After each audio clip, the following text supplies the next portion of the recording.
کامیابی اور ناکامی، ترقی اور تنزلی، پستی اور بلندی کا تعلق دولت سے نہیں ہے۔ غور فرمائیے، اس دنیا میں سب سے کامل اور اکمل کون رہا؟ اس دنیا میں سب سے زیادہ سکسیسفل کون رہا؟ آپ مسلمانوں کو تو چھوڑیے، آج غیر مسلم بھی کہتے ہیں کہ اگر اس دنیا میں کوئی ایک ہستی ایسی آئی ہے کہ جس نے دنیا کا نقشہ بدلا، جس نے دنیا کے اندر شاندار اثر چھوڑا ہے، تو وہ جناب رسول اللہ صلی اللہ تعالی علیہ وسلم ہیں۔ اگر موسٹ سکسیسفل پرسنالٹی بغیر مال کے کامیاب ہو سکتے ہیں، بغیر دنیا کی رغبت کے دنیا بھر پہ اپنا اثر ڈال سکتے ہیں، تو پہلا جواب تو یہ ہے کہ اگر مال اور دولت ہی سکسیس اور ترقی کی جناب دلیل ہوتی تو نبی پاک علیہ الصلوۃ والسلام پھر کیسے کامیاب ہوئے؟ اللہ اکبر۔ پھر آگے چلتے ہیں کہ مسلمانوں کے زوال کا سبب غربت نہیں ہے۔ آج کل کچھ لوگ یہ آ کر سمجھا رہے ہوتے ہیں کہ مال ہوگا تو سب ٹھیک ہو جائے گا۔ غربت نہیں ہے، اس کا سبب کچھ اور ہے۔ اب وہ سمجھیے وہ کیا ہے؟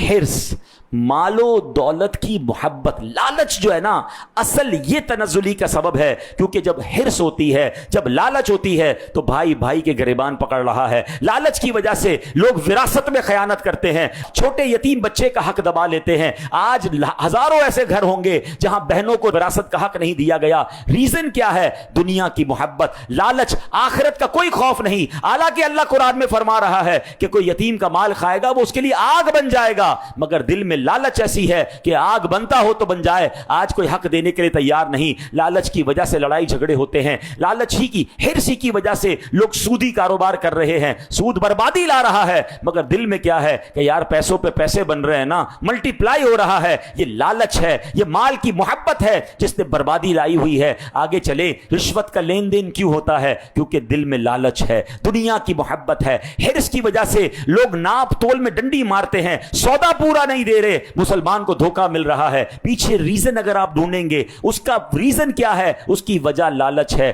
آگے چلیں، حرص کی وجہ سے اغوا برائے تاوان کی جو وارداتیں ہیں، جو چوری ہو رہی ہے، جو ڈکیتی ہو رہی ہے، پیچھے ریزن کیا ہے؟ کہ دنیا کی محبت دل میں ہے، آخرت کا کوئی خوف نہیں ہے۔ یہ فکر ہی نہیں چوری کرنے والے کو کہ یار چوری کر کے کسی مسلمان سے میں اس کا مال چھین رہا ہوں، اللہ کو کیا جواب دوں گا؟ مرنے کے بعد میرا کیا بنے گا؟ دنیا تو 60-70 سالہ ہے، ارے قبر میں اگر آگ بھڑکا دی گئی تو مجھے کیا ہوگا؟ نہیں جناب، ایک لالچ دل میں ایسی داخل ہو گئی ہے کہ جس نے آنکھوں کے سامنے پردہ ڈال دیا ہے۔ حرص کی وجہ سے، لالچ کی وجہ سے قتل و غارت گری کا بازار گرم ہے۔ اللہ اکبر۔ اب یقین کریں، اگر دنیا سے حرص ختم کر دی جائے، ہمارے معاشرے سے لالچ ختم کر دی جائے، 90% برائیوں کا خاتمہ ہو جائے گا۔ تو دولت نہ ہونا، غربت جو ہے وہ تنزلی کا سبب نہیں ہے، لالچ تنزلی کا سبب ہے۔ دل سے یہ محبت نکالنی ہے، اور اللہ اکبر، نبی پاک کی یہ تعلیم ہے کہ آپ نے دل سے اپنے بھی دنیا کی محبت نکالی اور اپنے صحابہ کو، امتیوں کو بھی سمجھایا